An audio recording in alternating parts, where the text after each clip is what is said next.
Bismillahirrahmanirrahim. Assalamu alaikum. Political Science MCQs for lecturer Political Science. A strong emphasis on justice was laid by किसने justice पर जोर दिया था? तो इसका आंसर है आंसर नंबर बी, अरिस्टोटल ने. The spirit of laws was written by, spirit of laws book किसने लिखी थी? तो आंसर है नन ऑफ दीज. वो लिखी थी मॉन्टेस्क्यू ने. मॉन्टेस्क्यू ने स्पिरिट ऑफ लॉज बुक लिखी थी. फिलोसफिक कैलकुलस ये बुक का नाम है. ये किसकी कंट्रीब्यूशन थी? तो इसका आंसर है बेंथम. बेंथम की कंट्रीब्यूशन थी. The theory of surplus value as a part of communist philosophy was the contribution of, ये किसकी कंट्रीब्यूशन थी? सरप्लस वैल्यू ये कार्ल मार्क्स की कंट्रीब्यूशन थी. तो आंसर है A. Hobbesian social contract is based on, Thomas हो का सोशल कॉन्ट्रैक्ट ये किस वजह से था, यानी किस चीज़ पर बेस था? तो ये बेस था डिज़ायर फॉर पीस. लोगों ने लॉ एंड ऑर्डर सिचुएशन से तंग आकर एक रियासत के लिए सोशल कॉन्ट्रैक्ट करना चाहिए. तो इसका आंसर है ए, डिज़ायर फॉर पीस.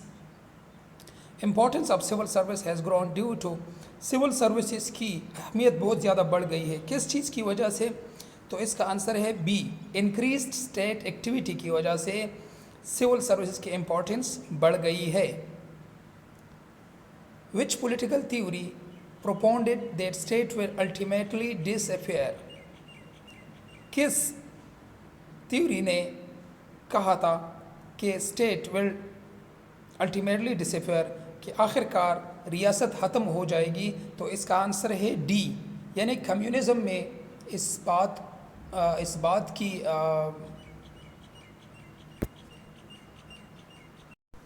यानी कम्युनिज़म ये कहता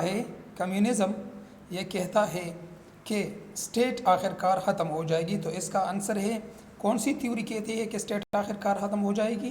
तो कम्युनिज़म, यानी इसका आंसर है डी, कम्युनिज़म कहती है कि स्टेट आखिरकार ख़त्म हो जाएगी. According to Aristotle the end of state is, इसका आंसर है C, ethical.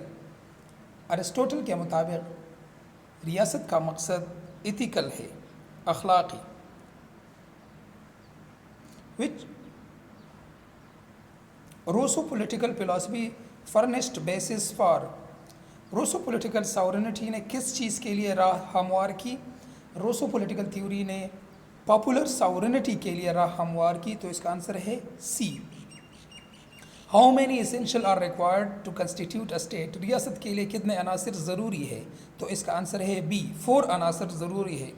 Laser fair policy का मतलब है इसका आंसर है A, withdrawal of some restriction. Laissez faire philosophy का मतलब है कि कुछ रिस्ट्रिक्शन को ख़त्म किया जाए, यानी आवाम पर कोई पाबंदियां नहीं रखी जाए, बल्कि आवाम और मार्केट को अपने मर्ज़ी के मुताबिक छोड़ दिया जाए ताकि वो ख़ुद को रेगुलेट करे. तो लेज़र फेयर का मतलब है फ्रीडम या withdrawal of some restriction. Answer number A. Materialistic interpretation of history ये किसने बयान किया? तो ये कार्ल मार्क्स ने बयान की थी. इसका आंसर है ई, यानी नन ऑफ दीज. ये कार्ल मार्क्स की फ़िलासफ़ी थी. Fascism as a political theory कहाँ पर ओरिजिनेट हुई? Fascism as a political theory Italy में ओरिजिनेट हुई. इसका आंसर है सी, प्लेटो रोज. प्लेटो ने कौन कौन किताबें लिखी?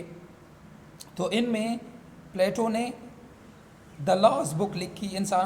इसका आंसर है बी, द लॉज. प्लेटो ने द लॉज बुक लिखी थी. अलमावर्दी ने कौन सी बुक लिखी? तो इनमें से अहकामुल सुल्तानिया ये अलमावर्दी की लिखी हुई बुक है. Answer number A. The spirit of laws was written by Montesquieu. इनमें से कोई भी नहीं है, नन ऑफ दीज. वो लिखी थी मॉन्टेस्क्यू ने. आंसर नंबर ई इसमें आएगी, नन ऑफ दीज, क्योंकि वो बुक लिखी थी मॉन्टेस्क्यू ने. God made this world a place for work and labour ये किसका अहम कोट है?